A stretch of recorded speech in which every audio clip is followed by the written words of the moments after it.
রণতরী পাঠাচ্ছে ফ্রান্স, সমালোচনায় রাশিয়া চীন। পঞ্চম দিনেও জ্বলছে পশ্চিম এশিয়া।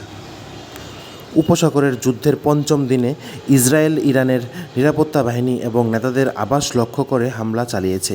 অন্যদিকে ইরানের সেনাবাহিনী পুরো অঞ্চল জুড়ে হামলা অব্যাহত রেখেছে, হুমকি দিয়েছে উপসাগরে সেনা এবং অর্থনৈতিক কাঠামো সম্পূর্ণ ধ্বংস করে দেওয়া হবে।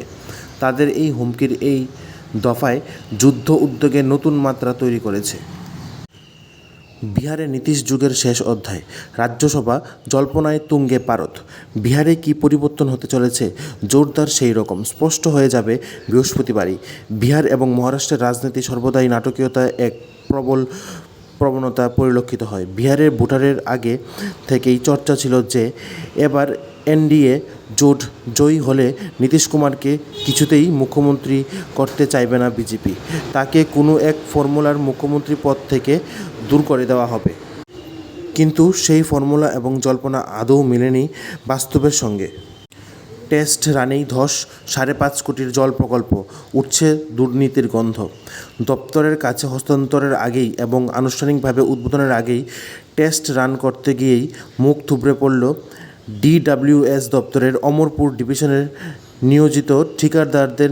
নবনির্মিত 5.5 কোটি টাকার নির্মিত পানীয় জল সরবরাহ প্রকল্পের নবনির্মিত রিজার্ভার ফাটল ধরে গেছে। এই নবনির্মিত পানীয় জলের রিজার্ভারের দেওয়ালে চলছে জোড়াতালি মেরে রঙের প্রলেপ লাগানো এবং লুকিয়ে ড্যামেজ কন্ট্রোলের চেষ্টা। ডলারের দাপটে আরও কোণঠাসা ভারতীয় মুদ্রা।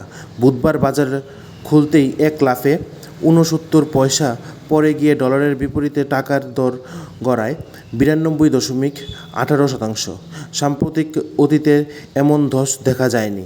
অর্থবাজারের পর্যবেক্ষকদের মতে এই পতন কেবল দৈবচয়ন নয়, বরং আন্তর্জাতিক অস্থিরতার সঙ্গে জড়িয়ে থাকা গভীর আর্থিক সংকেত। জ্বালানি ও নিত্যপণ্যের মজুদ পর্যাপ্ত, কালোবাজারি হলেই ব্যস্ত। মধ্যপ্রাচ্যের যুদ্ধের অজুহাত দেখিয়ে কেউ যদি রাজ্য বিভ্রান্তি তৈরি করার চেষ্টা করে তবে তা কোনো অবস্থাতেই বরখাস্ত করা হবে না। মঙ্গলবার মহাকরণে এক বৈঠক শেষে রাজ্যের খাদ্য পর্যটন পরিবহন দপ্তরের মন্ত্রী সুশান্ত সত্রী এই কথা জানিয়েছেন। কাশ্মীরে ধর্মীয় নেতাদের সাথে বৈঠক উমরের।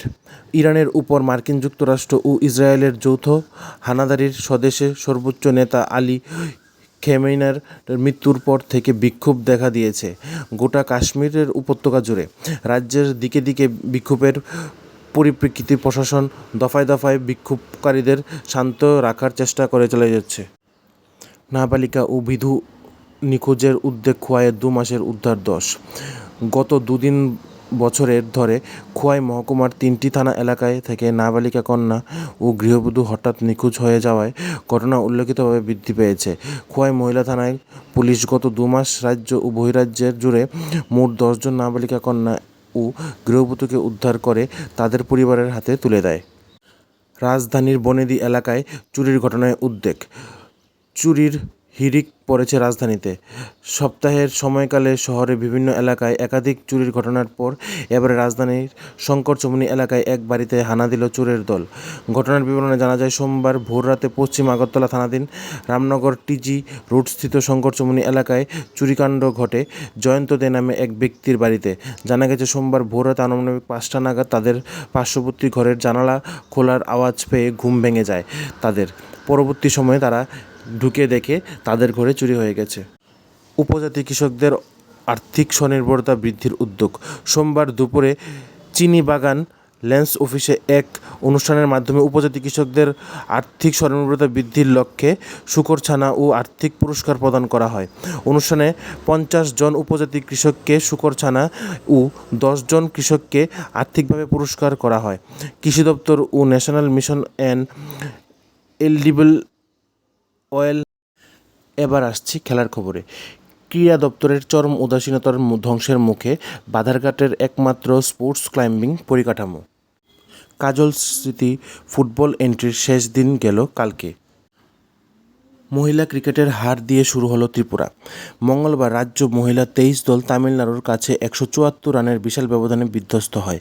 তামিলনাড়ু 50 ওভারে করা 267 রান 6 উইকেটের সামনে ত্রিপুরার জবাবি লড়াইয়ে মাত্র 93 রানের মধ্যেই সবাই আউট হয়ে যায়। ওভার খেল 32.5। প্রথম ম্যাচেই